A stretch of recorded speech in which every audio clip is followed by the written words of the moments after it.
ठंड का कहर। कड़ाके की ठंड पड़ रही थी।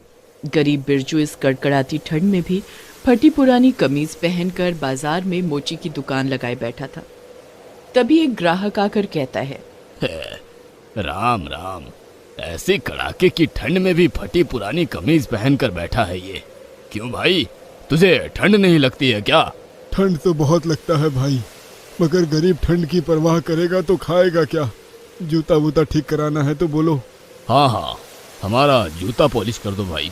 ये कहकर ग्राहक बिरजू के सामने अपने जूते रख देता है और वो अपने कांपते हाथों से किसी तरह उसके जूते पॉलिश करके दे देता है।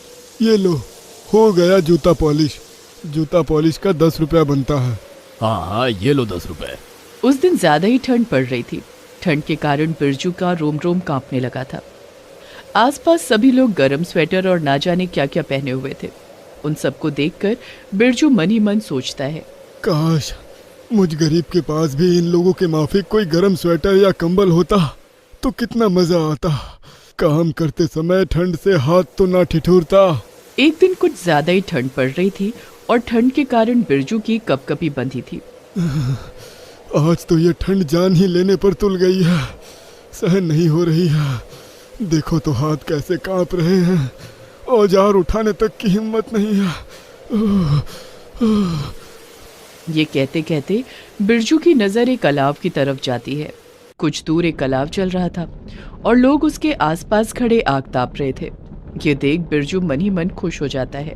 अरे आग, बिरजू बेटा, तू जिंदा बचा रहना चाहता है तो भागकर आग सेंक, वरना आज तो गया परलोक। ये कहकर बिरजू भागकर अलाव के पास जाकर खड़ा होता है। अब आई जान में जान, अब इस आग के पास से जरा भी नहीं हटूंगा।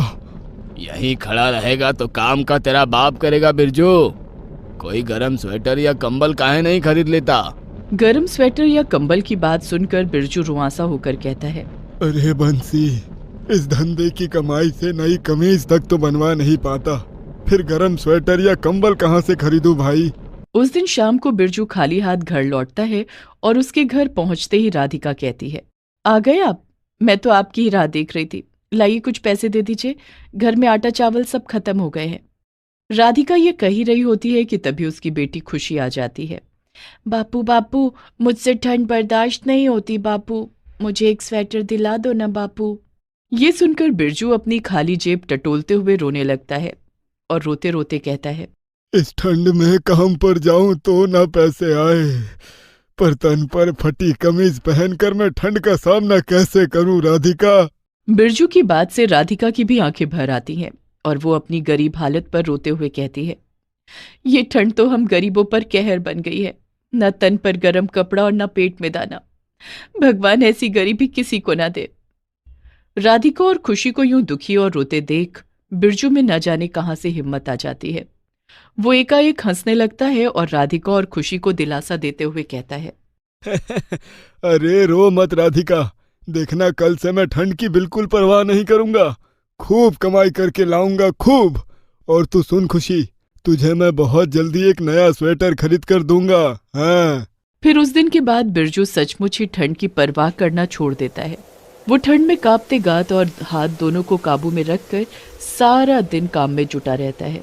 भले ये ठंड मेरे प्राण ही क्यों न ले ले, पर जब तक खुशी और राधिका को गरम स्वेटर खरीद कर नहीं देता, मैं ऐसे ही काम में जुटा रहूंगा। इस तरह कई दिन बीत जाते हैं और इसी बीच एक दिन राधिका सोचती है, कुछ भी हो, अब मैं उनके लिए एक स्वेटर अवश्य खरीदूंगी। हम तो घर में रहकर जैसे तैसे सर्दी से बच भी जाते हैं, पर वो बाहर ठंड में रहते हैं। राधिका ये सोच ही रही थी कि तभी गली में एक स्वेटर बेचने वाला आ जाता है। राधिका उससे कहती है, भैया मुझे खुशी के बापू के लिए स्वेटर चाहिए, कोई सस्ता सा स्वेटर दिखा दो। बहन जी, कोई भी स्वेटर ले लो, सबका दाम तो 300 रुपए।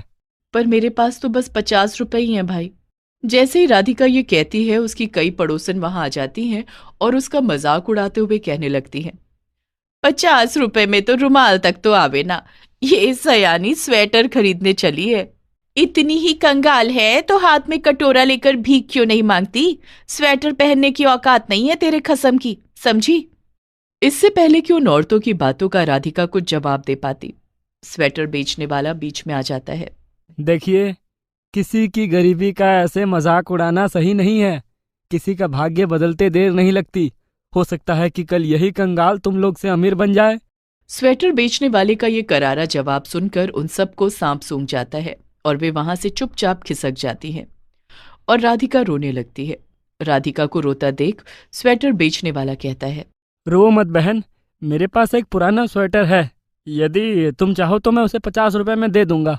ठीक है, दे दो भाई।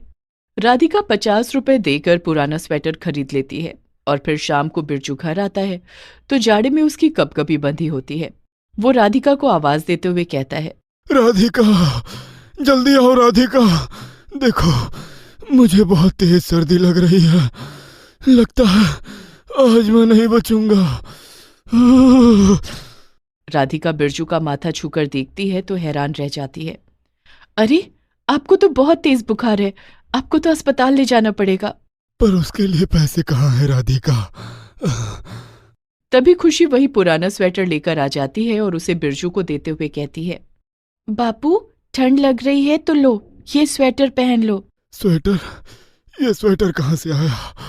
अम्मा ने आपके लिए खरीदा है बापू। अच्छा, ला दे, पहन लेता हूँ। फिर बिरजू जैसे ही उस स्वेटर को पहनता है, अचानक से ठंड लगनी तो बंद हो ही जाती है। साथ ही उसका बुखार और कपकपी भी नदारद हो जाती है। वो आश्चर्य में पड़ जाता है और खुश होते हुए कहता है, राधिका, राधिका, गजब हो गया राधिका। अब क्या हुआ जी? इस स्वेटर के पहनते ही ठंड का कहर और मेरा बुखार दोनों गायब हो गए। देखो, मैं बिल्कुल ठीक हो गया। ये सुनकर राधिका और खुशी दोनों फूली नहीं समाती हैं और कहती हैं, क्या आप तो बिल्कुल ठीक हो गए?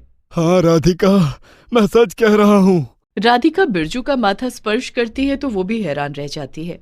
अरे हाँ, अब तो आपको बिल्कुल भी बुखार नहीं है। ये कैसा चमत्कार है? माँ, जरूर ये स्वेटर जादुई स्वेटर है। यदि ये जादुई स्वेटर नहीं होता तो क्या ऐसा होता? भला हो ईश्वर का, उसने हम गरीबों पर मेहर दिखाई। उस जादुई स्वेटर को पहनकर बिरजू ठंड के कहर से तो बचता ही है, साथ ही उसका मोची का धंधा भी खूब चलने लगता है। उस दिन के बाद उसकी खूब कमाई होने लगती है और वो राधिका और खुशी के लिए बहुत सारे गर्म स्वेटर और कंबल खरीद पाता है। यही नहीं, कुछ ही सालों में जूतों की बड़ी दुकान का मालिक भी बन जाता है।